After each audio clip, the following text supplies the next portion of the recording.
साथियों, अगर आपने रामायण देखी या सुनी होगी तो आपने रावण के बारे में भी जरूर सुना होगा, जिसमें आपने रावण के 10 सिरों के बारे में सुना होगा। लेकिन क्या सही में रावण के 10 सिर थे? ये एक सवाल भी बना रहता है। कुछ कथाओं के अनुसार रावण ने भगवान शिव को प्रसन्न करने के लिए अपनी तपस्या के दौरान अपना सिर काटकर अर्पित किया। इससे प्रसन्न होकर शिव ने उसे 10 सिरों का वरदान दिया। कई विद्वानों का मानना है कि रावण के 10 सिर उसकी 10 प्रमुख वासनाओं का प्रतीक हैं, जिसमें काम, क्रोध, लोभ, मोह, मद, मात्सर्य, ईर्ष्या, द्वेष, भय और अहंकार शामिल हैं। ये उसकी मानसिक भावनात्मक दशाओं को दिखाते हैं। वहीं जैन शास्त्रों में कहा गया है कि रावण के गले में 9 विशेष मणियां थीं, जिनमें उसका प्रतिबिंब दिखाई देता था, जिससे 10 सिर होने का भ्रम होता था। रावण एक मायावी व्यक्ति था जो अपनी माया से 10 सिर होने का भ्रम पैदा कर सकता था। उसकी मायावी शक्तियों के चर्चे प्रसिद्ध थे, इसलिए कह सकते हैं कि 10 सिर एक प्रतीकात्मक अर्थ हो। ये हमारी आस्था और व्याख्या पर निर्भर करता है। साथियों, आप ये तो जानते होंगे कि एक बालक का जन्म स्त्री और पुरुष के मिलन से होता है, लेकिन क्या आप ये जानते हैं कि रामायण में वानर राज बाली का जन्म स्त्री से नहीं बल्कि पुरुष से हुआ था? अगर नहीं जानते तो वीडियो को पूरा देखें। ग्रंथों के अनुसार ऋषमुख पर्वत पर ऋक्षराज नाम का एक वानर रहता था। उस पर्वत पर एक तालाब भी था। उस तालाब की विशेषता ये थी कि जो भी उसमें स्नान करता वो सुंदर स्त्री में बदल जाता। एक बार भूले से ऋक्षराज ने उस सरोवर में स्नान कर लिया, जिससे वे एक सुंदर स्त्री में बदल गया। देवराज इंद्र ने जब उसे देखा तो उनके मन में उत्तेजना जाग उठी और उनका वीर्य उस सुंदर स्त्री के बाल पर जा गिरा, जिससे एक शक्तिशाली वानर का जन्म हुआ। बाल पर वीर्य गिरने से उत्पन्न हुए वानर का नाम बाली रखा गया। ऐसी ही और वीडियो के लिए चैनल को सब्सक्राइब करें।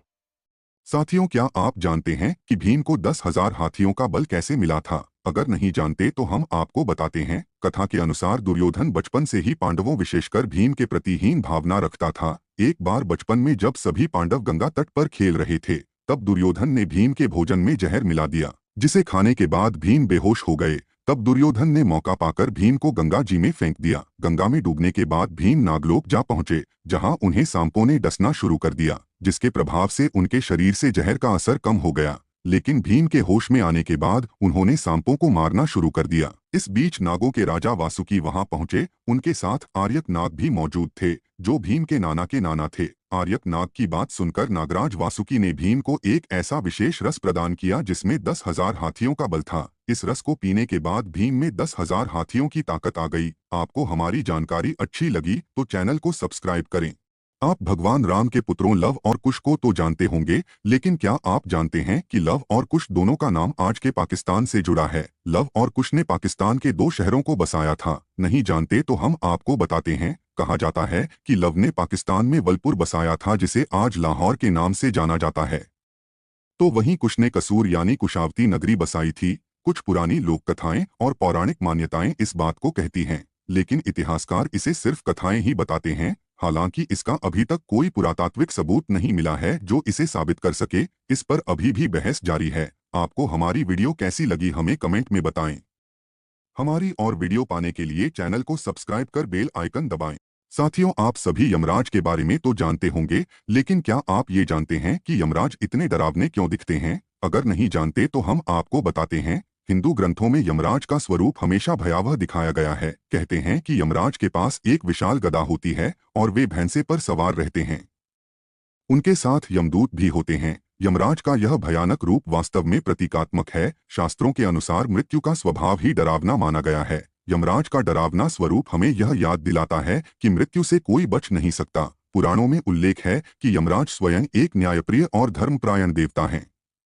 उनके भयानक रूप का कारण यह है कि वे पापियों के लिए दंड और न्याय का प्रतीक हैं, इसलिए उनका स्वरूप भय उत्पन्न करता है। कुछ मान्यताओं के अनुसार यमराज का रूप ऐसा इसलिए है ताकि लोग पाप से डरें और धर्म के मार्ग पर चलें। अगर आपको हमारी वीडियो का विषय रोचक लगा तो लाइक और सब्सक्राइब जरूर करें।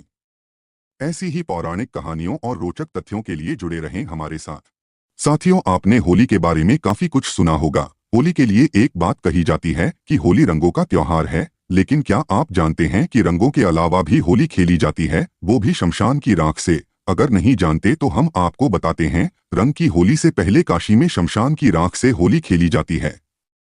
शमशान घाट पर चिता की राख से होली खेलने की अनोखी परंपरा चली आ रही है, जिसे मसान की होली कहते हैं। इसका गहरा आध्यात्मिक महत्व है। लोग शमशान में होली खेलकर जीवन और मृत्यु के चक्र को समझने की कोशिश करते हैं। कई लोग मसान की होली को मृत्यु का उत्सव भी मानते हैं। यह परंपरा हमें जीवन की नश्वरता का स्मरण कराती है।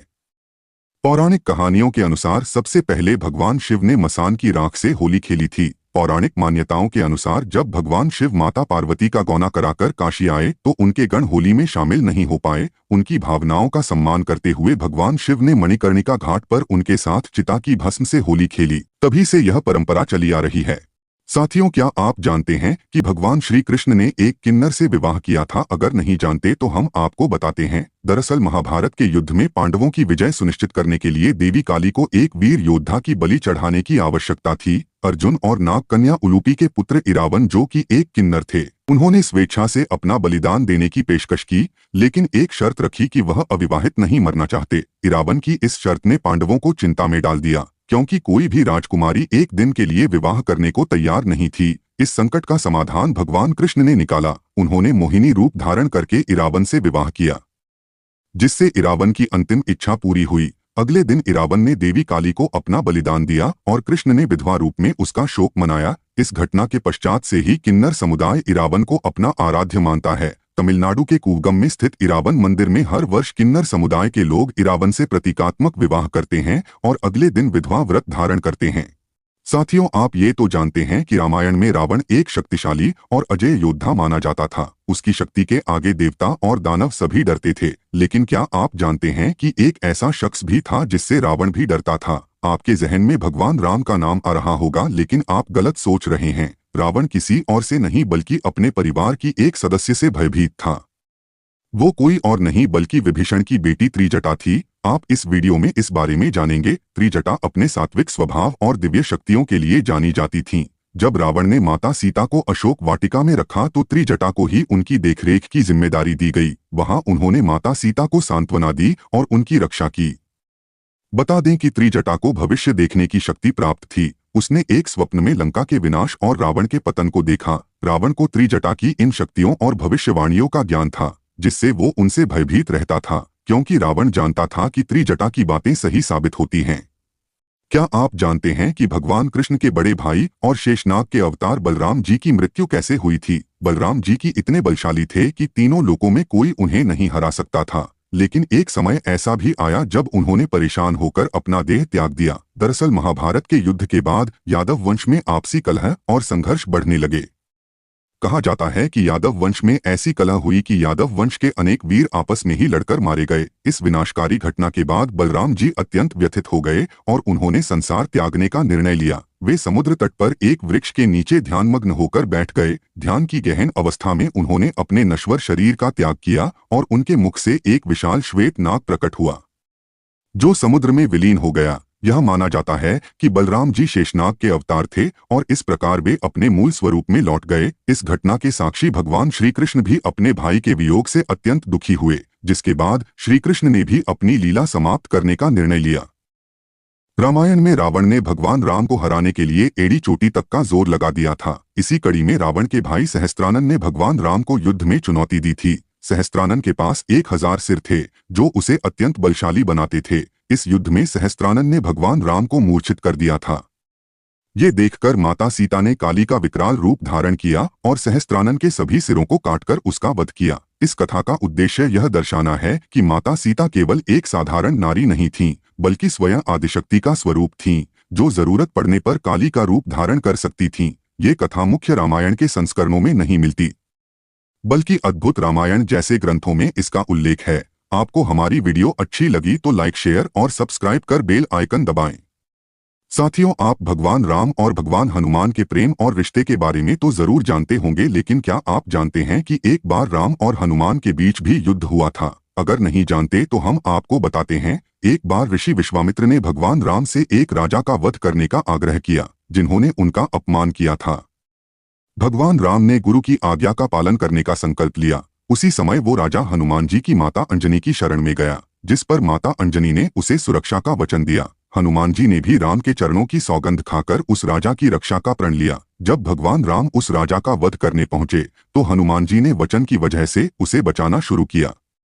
तब भगवान राम ने चेतावनी देते हुए बाण चलाए। हनुमान जी ने राम नाम का जाप करते हुए उसकी रक्षा की। भगवान राम के सभी बाण हनुमान जी के राम नाम जाप के कारण निष्फल हो गए, जिसे देखते हुए ऋषि विश्वामित्र ने भगवान राम को युद्ध रोकने का आदेश दिया और हनुमान जी की भक्ति की प्रशंसा की।